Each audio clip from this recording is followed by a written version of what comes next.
할렐루야, 살아계신 하나님을 찬양합니다. 오늘도 우리가 함께 영상 예배를 드립니다. 생각지 않았던 또 기간이 길어지고 있는데요. 하지만 이 시간을 통해서 우리가 영과 진리로 하나님 예배하고 간절히 주님을 온 마음으로 찾고 찾을 때에 오늘 이곳에 임재하신 하나님을 만나고 하나님의 풍성한 은혜를 경험하게 될 줄 믿습니다. 오늘부터 가스펠 프로젝트 신약 2권의 주제의 말씀으로 함께 말씀을 나누도록 하겠습니다. 예수님의 비유와 기저귀 전체의 주제인데요. 오늘은 이제 그 중에 첫 번째 시간입니다. 마가복음 4장 1절에서 9절 그리고 14절에서 20절 말씀으로 씨 뿌리는 자에 대한 비유 말씀을 함께 나누도록 하겠습니다. 예수님께서는 하나님 나라 그리고 이 복음을 비유로 많이 말씀해 주셨습니다.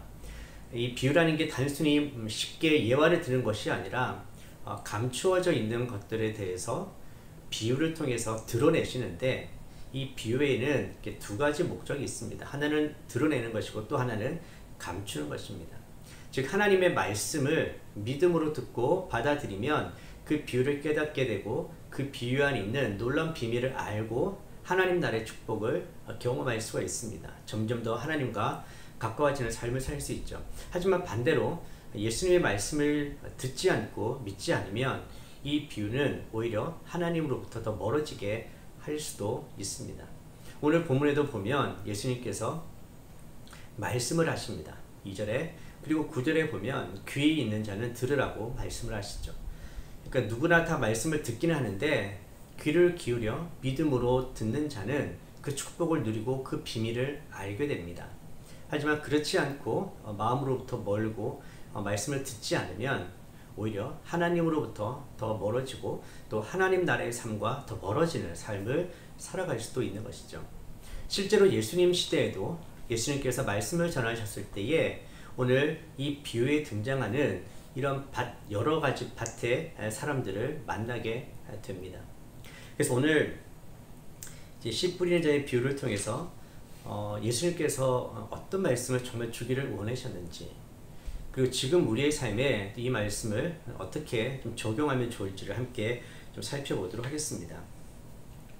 자, 오늘 비유에서 주목해야 될 것은 바로 씨입니다. 말씀이죠.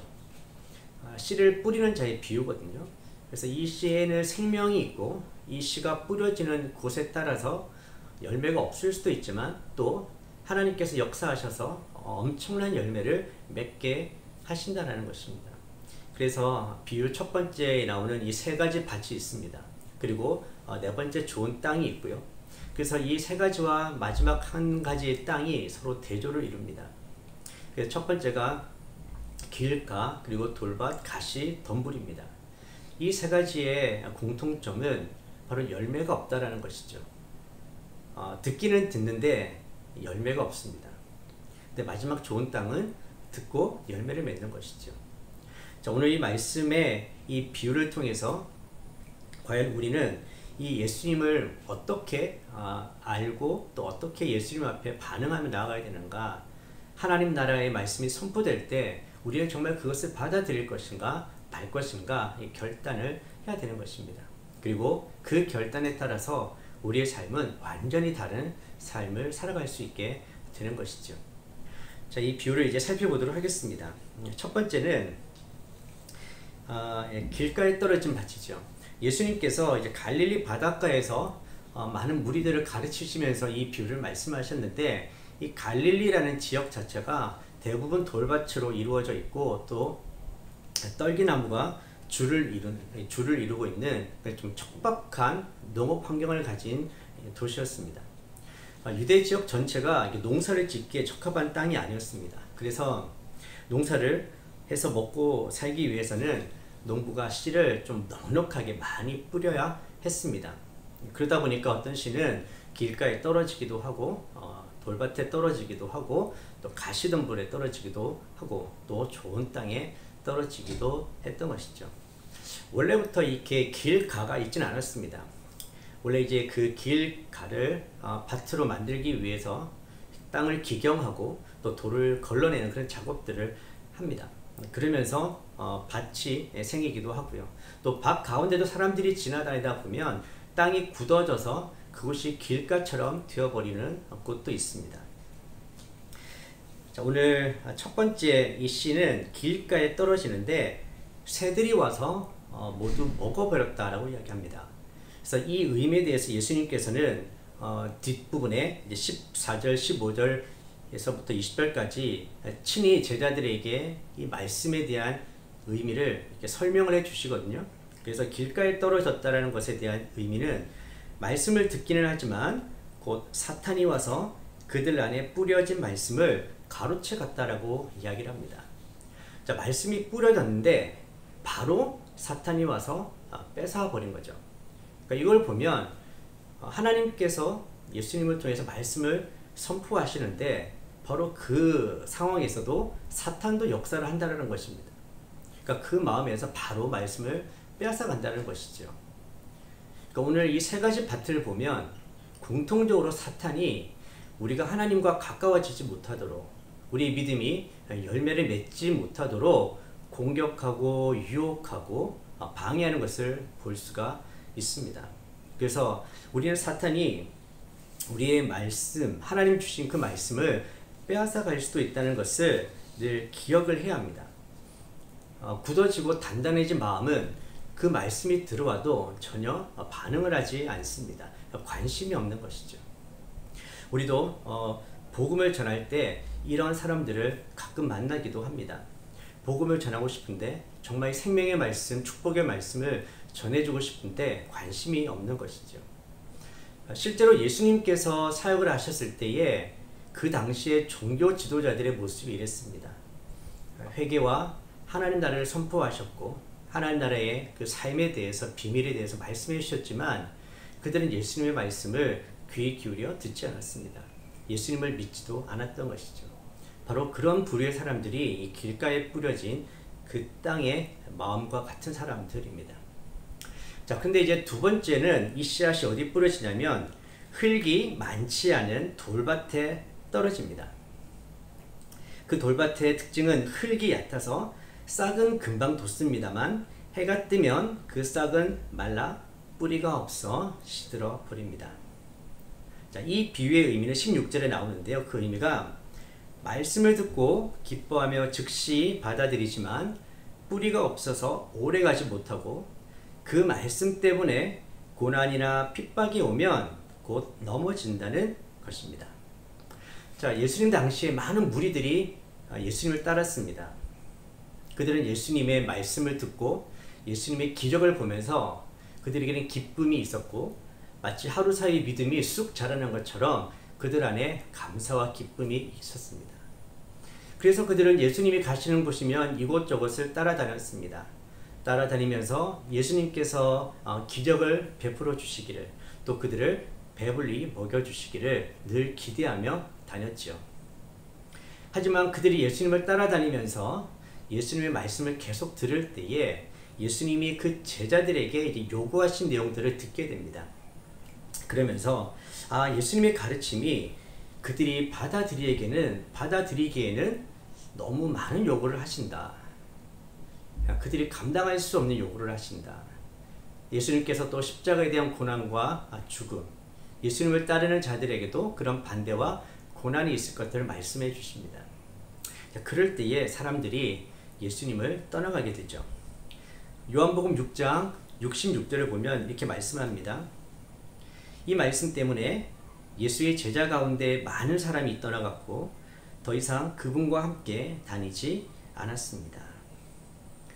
처음에는 기쁨으로 또 믿음으로 따라다녔지만 그들 안에 고난이나 핍박이 왔을 때는 곧 넘어졌다라는 것입니다. 이 넘어졌다라는 이 표현이 하나님의 법을 어기고 죄를 짓는다라는 의미도 있고요. 또 신앙을 잃어버린다라는 의미도 있습니다. 그래서 말씀으로 고난을 당할 때에 사탄은 바로 그것을 통해서 그리스도인들을 하나님으로부터 멀어지게 만들 수도 있다는 것입니다. 우리가 예수님을 믿을 때 기억해야 될 것은 말씀 때문에, 그리고 예수님 때문에 우리도 고난과 핍박을 당할 수 있다는 것입니다. 이것을 우리가 기억을 해야 합니다. 그래서 믿음은 단순히 이제 피상적이거나 단순한 낙관적인 어떤 그런 것이 아닙니다. 구체적인 삶의 자리에서 선택을 하는 것이고, 때로는 고난과 핍박이 와도 그것을 뛰어넘어 살아계신 예수 그리스도, 생명 대신 예수 그리스도를 우리가 계속해서 따라갈 수 있는가, 바로 이것이 중요한 믿음의 요소입니다. 자, 그런 의미에서 우리가 말씀을 따라 살면 고난과 핍박이 올 수도 있겠구나. 그렇다면 우리는 어떤 준비를 해야 합니까? 바로 제자 훈련이 필요한 것입니다. 주님께서 제자들을 훈련시키셨듯이 우리도 말씀 안에서 경건의 훈련을 해야 합니다. 그런 날들이 오더라도 우리가 미리 준비하고 훈련되어 있다면 능히 이길 수 있는 것이죠. 사랑하는 성도 여러분, 우리의 신앙생활은 감정과 우리의 기분이 우선이 되어서는 안 됩니다. 물론 예수님 믿을 때에 감정이 있습니다. 그렇지만 우리의 신앙생활은, 그 믿음 생활은 예수 그리스도, 그분, 진리의 말씀이 이끌어 가야 합니다. 그리고 그 이후에 우리의 감정도 따라오는 것이죠. 그래서 우리가 예수님을 따를 때 정말 우리가 고난과 핍박에 넘어지지 않기 위해서는 이 예수님의 말씀을 잘 기억하고 날마다의 경건 훈련을 통해서 그런 순간이 닥쳐와도 믿음으로 이길 수 있는 그런 참된 예수 그리스도의 제자, 또 하나님 나라의 백성이 되시기를 축원합니다. 자, 세 번째 씨는 어디에 뿌려졌냐면 가시덤불 속에 떨어집니다. 자, 가시덤불이 무성해져 그 기운을 막는 바람에 제대로 열매를 맺지 못한다라고 이야기합니다. 그래서 이 비유의 의미는 18절과 19절에 말씀을 듣기는 하지만 이 세상의 걱정, 또 돈의 유혹, 그 밖에 다른 많은 욕심이 들어와 말씀의 기운을 막고 열매를 맺지 못하게 한다는 것입니다. 가시덤불이 있다는 것은 이미 토양이 좀 괜찮다라는 것이죠. 그러니까 거기에 뿌려지면 뿌리를 내릴 수 있겠구나라는 기대감을 가지기도 합니다. 하지만 점점점 가시덤불의 기운이 더 강해서 막아버리는 것이죠. 세상의 걱정과 염려, 이것은 믿음의 결핍을 의미합니다. 하나님께서 우리 인생을 책임지시고 먹이시겠다, 하나님께서 걱정하지 말라고 하셨는데 그것을 믿지 못하는 불신인 것이죠. 이 세상의 걱정입니다. 또 돈의 유혹도 있습니다. 이 돈이라는 것, 만몬이라는 것은 예수님도 많이 강조하셨고 경고하셨습니다. 늘 하나님의 자리를 뺏으려고 하거든요. 우리 인생을 지배하려고 합니다. 그러면서 많이 가지면 우리가 행복하고 모든 만족을 누릴 수 있다고 이야기합니다. 그렇지만 돈은 절대 우리에게 영원한 행복과 만족을 주지 못하죠. 그러나 이런 돈의 유혹이 많다라는 것입니다. 그리고 또 다른 많은 욕심이 들어온다고 이야기합니다. 세상을 살다 보면 우리 안에 그런 욕심과 탐심이 있는 것이죠. 자, 우리 인생은 어떤 인생입니까? 성경에 보면 오직 하나님을 의지해서 하나님께서 날마다 우리에게 일용할 양식을 주시고 날마다 자비를 베푸셔야 우리는 살아갈 수 있는 존재들입니다. 우리는 늘 그것을 기억해야 합니다. 하지만 세상의 걱정과 욕심과 집착, 이런 것들이 우리 안에 들어오면 이미 우리 안에 있었던 그 하나님 나라에 대한 마음들, 예수님에 대한 사랑들이 사라져 버리게 되는 것입니다. 세상의 많은 유혹과 욕심들이 내 인생에, 내 영혼 속에 가득 차 버리게 되는 것이죠. 자, 바로 이런 가시덤불 속의 땅과 비슷한 대표적인 예가 마가복음 10장에 나오는 부자 관원 청년입니다. 그는 어렸을 때부터 아브라함의 자손으로 태어났고 율법도 잘 지켰다고 이야기했습니다. 하지만 그에게 부족한 것이 있었죠. 바로 이 재물의 유혹이었습니다. 그것을 다 팔아서 가난한 자에게 주고 나를 조치라고 예수님이 명령하셨을 때에 이 청년은 근심하며 돌아갑니다. 바로 이런 것이죠. 우리 그리스도인에게도 늘 이런 유혹과 걱정과 많은 욕심들이 찾아옵니다. 우리라고 이런 게 없는 게 아니죠. 우리도 늘 노출되어져 있습니다. 자, 그렇다면 사탄이 우리로 하여금 이런 염려와 유혹과 욕심을 통해서 우리를 공격한다는 것을 우리는 먼저 알아야 합니다. 세상이 유혹하는 방법이, 사탄이 우리를 유혹하는 방법이 바로 이런 것이죠. 늘 이 돈으로, 또 세상의 많은 걱정으로, 또 우리 안에 있는 탐심으로 자꾸만 하나님 나라를 생각하지 못하게 하고, 또 하나님이 주신 그 약속을 잊어버리게 하고 세상의 것들을 자꾸만 우리를 채우게 됩니다. 우리도 매일 이런 걱정과 유혹 속에 있지만, 그러다 보면 그것 때문에 우리의 스트레스가 더 쌓이게 됩니다. 가시덤불의 기운이 우리를 눌러버리는 것 같죠. 마치 우리가 숨이 막혀서 그 스트레스에 쌓여서 이 생명력 있는 말씀이 자라나지 못하는 것 같은 그런 삶을 살 수도 있습니다. 우리가 올해 이 코로나19 때문에 이제까지는 경험해 보지 못했던 많은 삶 속에, 어떤 상황들 속에 걱정이 있고 또 유혹과 염려들이 많이 있습니다. 바로 이럴 때에 우리가 기억해야 될 것은 하나님의 말씀과 하나님의 신실함입니다. 하나님께서 우리에게 말씀하셨어요. 염려다 맡기라. 내가 돌보겠다. 하나님은 이스라엘 백성들을 신실하게 지키시고 광야를 통과하게 하신 분입니다. 필요할 때 그들을 먹이고 입히셨던 분입니다. 그들에게 일용할 양식을 주셨던 분입니다.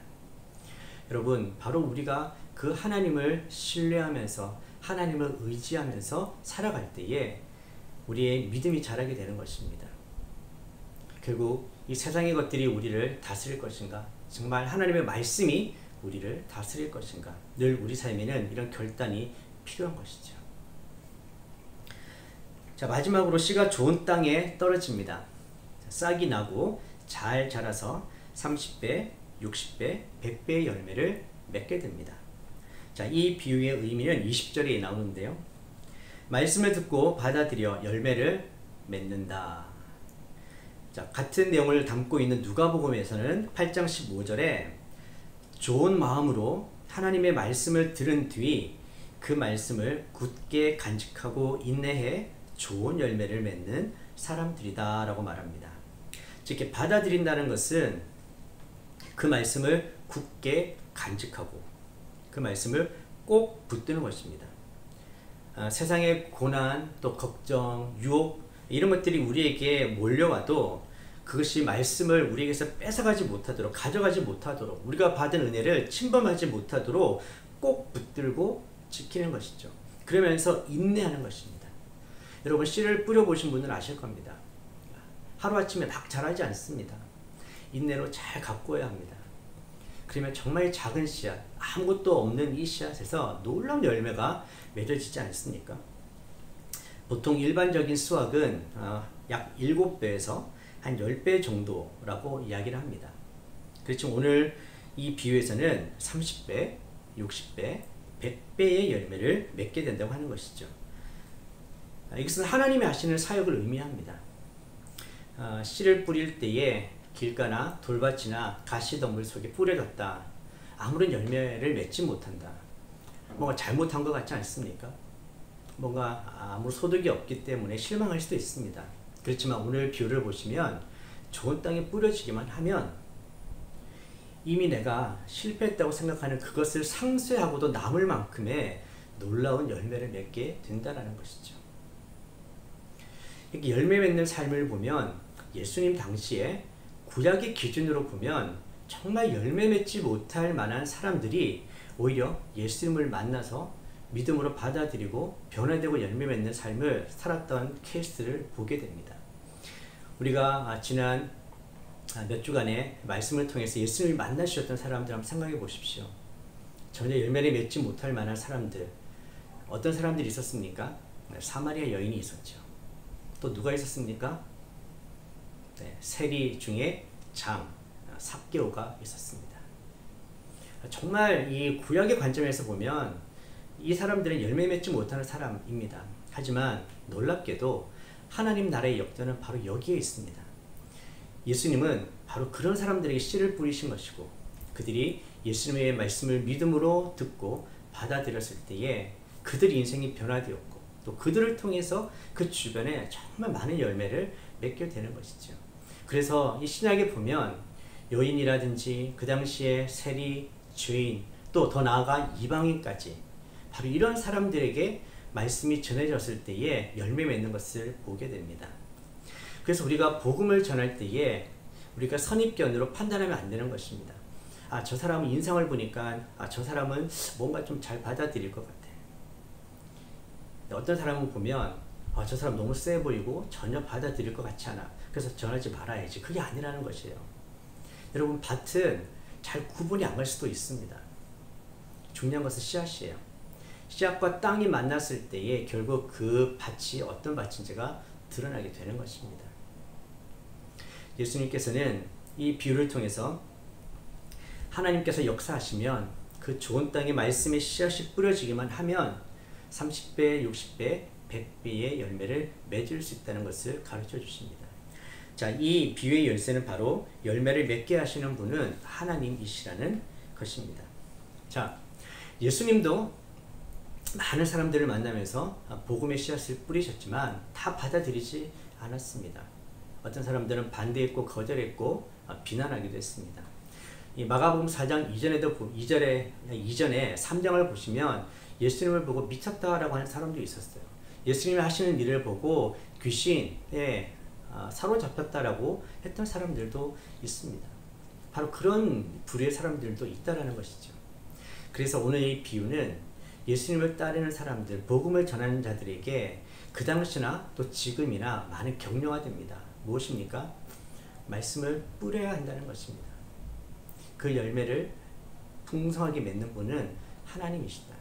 그리고 그 열매가 뿌려질 때에 좋은 땅을 만나게 되면 정말 엄청난 열매를 맺을 수 있다는 것이죠. 바로 이런 것이 우리에게 격려가 되는 것입니다. 그래서 여러분, 우리가 이 땅에 살면서 우리는 이 씨를 뿌리는 자가 되어야 합니다. 말씀을 전하는 자가 되어야 됩니다. 이 말씀은 바로 예수 그리스도이십니다. 예수님은 이 말씀이 육신이 되신 분이죠. 그래서 우리는 때를 얻든지 못 얻든지 우리에게 주신 사람들에게 생명의 복음, 말씀, 예수님을 전해야 하는 것입니다. 자, 그러면 하나님께서 예비하신 좋은 땅을 만날 수 있고 그 땅에서는 하나님이 기뻐하시는 놀라운 열매를 맺게 된다는 것입니다. 또 다르게 적용을 해보면 바로 우리가 하나님께서 열매를 맺으실 수 있는 좋은 땅이 되어야 합니다. 그러기 위해서는 우리가 날마다 우리 마음밭에서 돌들을 다 골라내고 또 길가와 같은 밭을 성령의 능력으로 갈아엎고 가시를 제거해야 합니다. 그렇게 되면 우리의 마음밭은 변할 수 있는 것입니다. 성령께 우리의 마음을 의탁하고 내어드리고 주님께서 우리를 온전히 다스려 주시도록, 그래서 우리가 좋은 밭이 되기를 간절히 소망하면서 이 믿음 가운데 나아가면, 말씀을 믿음으로 들으면 성령께서 우리 가운데 역사하셔서 우리의 마음밭에도 하나님의 놀라운 역사가 나타나게 될 줄 믿습니다. 그렇게 성령이 역사하면 우리 삶에 어떤 열매가 맺히겠습니까? 네, 맞습니다. 성령의 열매가 맺히는 것이죠. 그런 성품과 열매를 통해서 하나님 살아계시다는 것, 하나님이 역사하신다는 것, 하나님 나라가 이곳에 임했다는 것을 보여줄 수가 있는 것입니다. 예수님께서는 이 말씀을 하시면서 이렇게 말씀하셨다고 처음에 말씀드렸죠. 귀 있는 사람은 들으라. 사랑하는 성도 여러분, 귀 있는 자가 되시기를 축복합니다. 예수님 말씀하실 때에 우리의 귀를 열고 우리의 마음과 영혼의 귀를 열고 정말 경청하십시오. 어떤 비밀의 말씀을 주시나, 어떠한 생명의 말씀을 주시는지 기대하면서 나아가십시오. 이 땅의 고난이나 핍박이나 또 여러가지 유혹이나 욕심, 이런 것들이 우리 가운데 찾아올 때 우리가 그 믿음을 버리고 예수님으로부터 멀어지는 삶이 아니라 오히려 그런 것이 와도 우리 안에 있는 생명의 말씀으로 능히 이길 수 있는 저와 여러분이 되시기를 축복합니다. 소망이 있는 것은 우리도 좋은 땅이 될 수 있다는 것입니다. 하나님께서는 그렇게 만들어 가시는 분입니다. 오늘 저와 여러분이 바로 하나님이 원하시는 이런 좋은 땅이 되기를 축복합니다. 그래서 여러분을 통해서 하나님께서 살아계심을 보여줄 수 있는 그런 30배, 60배, 100배의 열매가 맺히는 축복된 인생 되시기를 간절히 원합니다. 기도하겠습니다. 하나님 아버지, 예수님의 말씀을 믿음으로 듣고 받아들이고 순종하면서 30배, 60배, 100배의 열매를 맺는 저희들이 되게 하여 주시옵소서. 하나님 아버지, 이 하나님 나라의 복음이 전파되고 그 말씀이 뿌려지는 열방 곳곳에 30배, 60배, 100배의 열매가 맺히도록 축복하여 주시옵소서.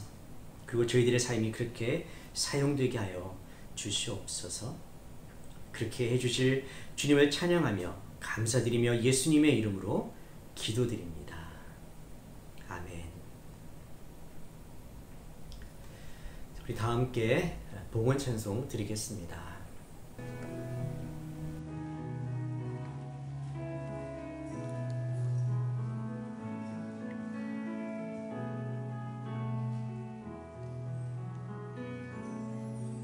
주 선한 능력으로 안으시네. 그 크신 팔로 날 붙드시네.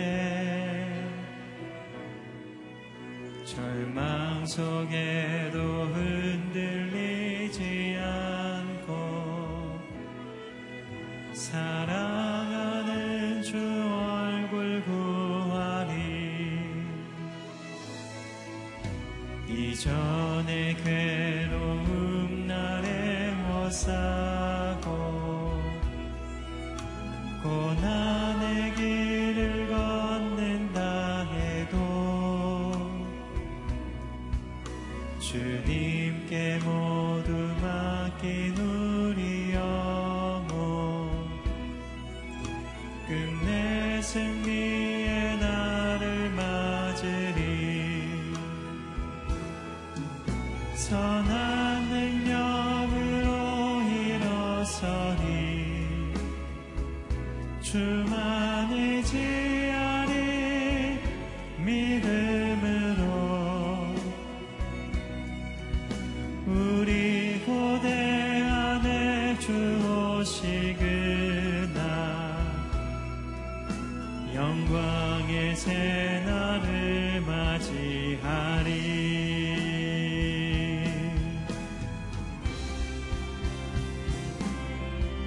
주님이 마신 고난의 쓴 잔을 우리도 감사하며 받으리. 주님의 남은 고난 채워가며 예수와 복음 위에 살리라. 선한 능력으로 일어서리. 주만 의지하리. 믿음으로 우리 고대 안에 주 오시그나. 영광의 새날을 맞이하리. 영광의 새날을 맞이하리. 영광의 새날을 맞이하리.